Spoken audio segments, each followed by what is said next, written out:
Pertama-tama saya ucapkan terima kasih atas kehadiran Bapak Ibu semua yang telah hadir menyempatkan waktu untuk memenuhi undangan kami dalam acara kegiatan Moses LKP untuk tahun anggaran 2023. Untuk itu kami tidak banyak secara panjang lebar. Selanjutnya kita sama-sama mendengar arahan dari Bapak Sekjam, kemudian dari Bapak Ibu pendamping desa, pendamping lokal desa. Kemudian apabila nanti ada yang perlu kita usulkan baru, mungkin anak yang tidak KP boleh kita usulkan.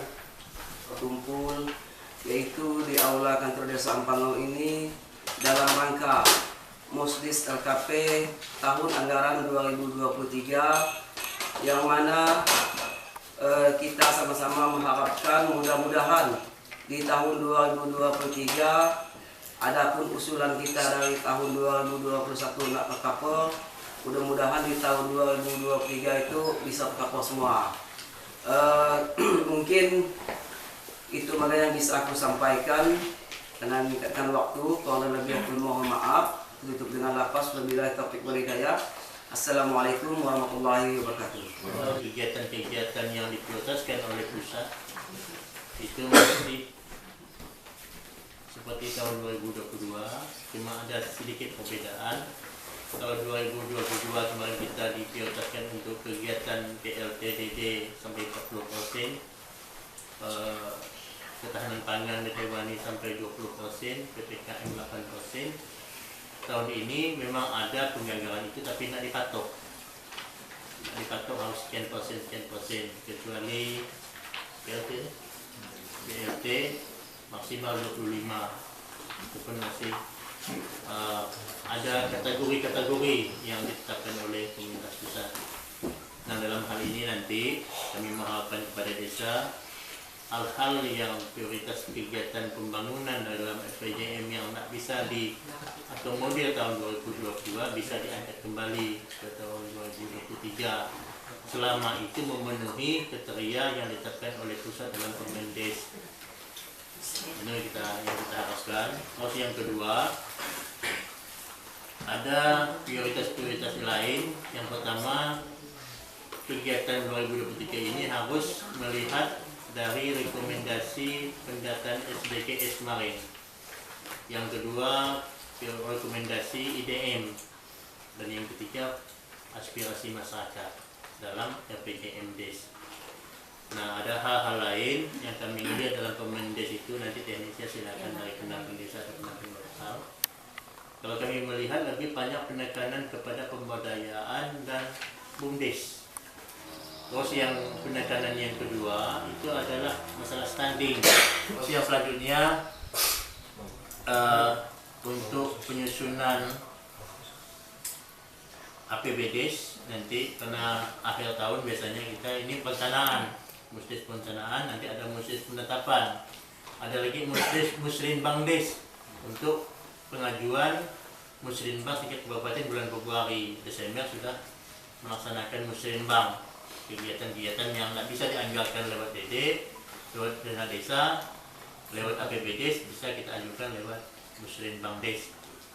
Dan tahun ini alhamdulillah juga ada tambahan ke operasional desa dari dana desa. Kalau tahun-tahun yang lalu tidak pernah ada, dana desa tidak bisa digunakan untuk operasional desa. Tahun ini ada, walaupun kategorinya kegiatan-kegiatannya sudah ditetapkan oleh pusat. Nah, jadi ini yang perlu kita pahami, Bapak Ibu semua, kegiatan-kegiatan menjadi prioritas itu harus kita utamakan, terutama masalah kesehatan, pendidikan, BUMDes juga kami mohon nanti lebih agresif lagi lah. Nah, hanya satu bidang usaha kalau bisa. Memang ada duit, mengapa usaha lain nak kita upayakan? Supaya dengan BUMDes berkembang nanti insya Allah bisa menambah PAD dan PAD ini bisa digunakan untuk masyarakat secara ramai. Permendes atau pemerintah pusat untuk penggunaan dana desa tahun 2023. Jadi setiap tahun yang namanya dana desa itu ada peraturan yang dibuat oleh pemerintah pusat untuk mengatur prioritas penanganan Kalau tahun lalu ada Permendes nomor 7, kemudian ada PMK 190, PMK 128. Kalau sekarang yang ada baru Permendes nomor 8 tahun 2022. Jadi seperti yang disampaikan oleh Pak Hikam tadi, untuk prioritas pengadaan dana desa itu tentu fokusnya pada SDGs, kemudian IDM, Indeks Desa Membangun. SDGs itu ada 18 indikator. Salah satunya sebagai contoh desa tanpa kelaparan. Desa tanpa kelaparan artian jangan sampai ada warga desa yang tadi kelaparan. Ini fungsinya dana desa. Kalau dulu di tahun 2022 tahun ini ya, dari tahun 2021 2022 ada yang namanya BLT dana desa. 2023 masih ada dianggarkan tapi maksimal 25% yang disampaikan oleh Pak Hikam tadi. Tapi bukan berarti BLT yang 25% ini mekanisme pengelolaannya sama seperti yang lalu, tidak, tetapi lebih pada pengentasan kemiskinan yang ekstrem. Kemudian yang opsional pemerintah desa. Opsional pemerintah desa bukan berarti opsional kepala desa ya. Pemerintah desa. Jadi kemarin kan ada tanggapan beberapa desa itu seolah-olah opsional kepala desa untuk dilakukan kepala desa di rumah, tidak, gitu kan. Jadi opsional kepala desa ini salah satu apabila ADD kurang untuk dilakukan perjalanan dinas dan sebagainya, biaya koordinasi dan sebagainya, itu bisa menggunakan DD yang 3% ini.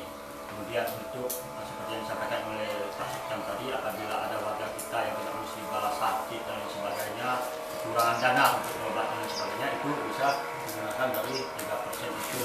Termasuklah apabila ada warga desa yang berprestasi, melanjutkan atau memang desa memberi penghargaan, itu bisa menggunakan yang 3% itu.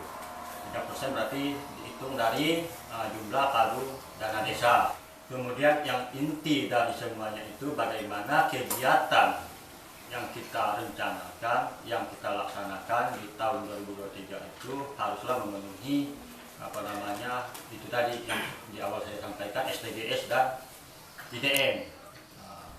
Kenapa harus memenuhi SDGs dan IDM? Karena SDGs dan IDM inilah indikator atau raport yang dikeluarkan oleh pemerintah pusat untuk melihat keberhasilan desa.